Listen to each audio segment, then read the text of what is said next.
2015, the worst year of my life. I remember it like it was yesterday. See, I was married for 20 years. I married my best friend, my confidant. I married my king. He was my why, the father of my children. Man, I shared everything with. The man I walked down the aisle for. I walked down the aisle, and I remember that day walking down the aisle and looking up, and my father had me by the arm, and he made me feel secure, but I felt even more secure when I looked up and I saw my husband, and he had tears in his eyes. It was the ultimate expression of love. He looked at me like I was his everything.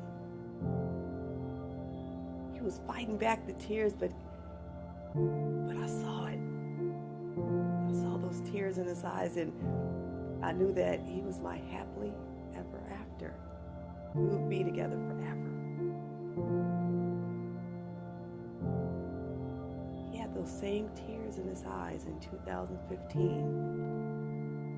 When he came in the room, and I was sitting there, and I looked up and I smiled at him, and I saw the tears, and he said, "I need to talk to you. I have something to tell you."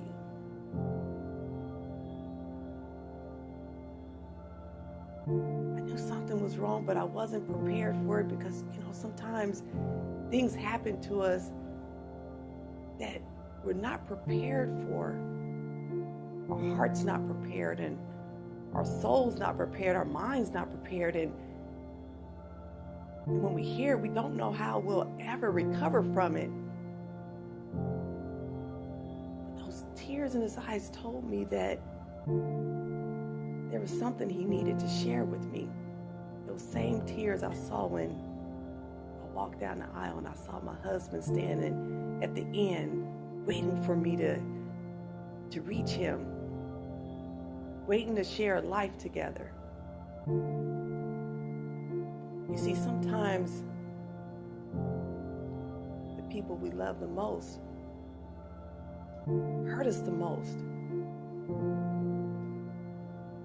But in this situation, this was the person that I was to share and spend the rest of my life with.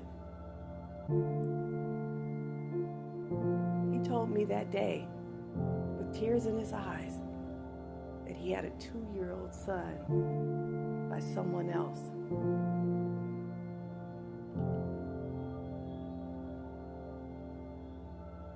20 years of marriage. 20 years, and he broke my heart.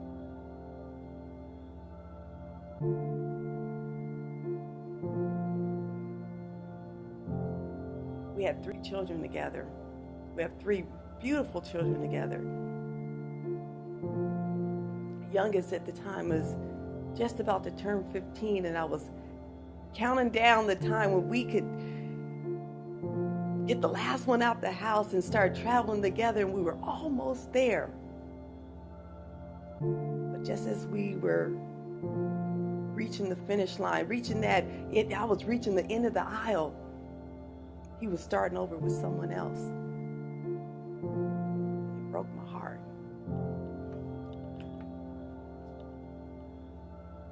This was 2015, my worst year. I didn't think I'd ever recover from it. Because my king, my why, my everything,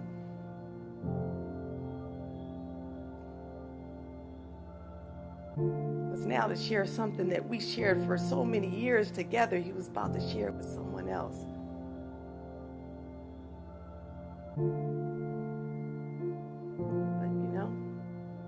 But like I said, sometimes the ones we love the most hurt us the most.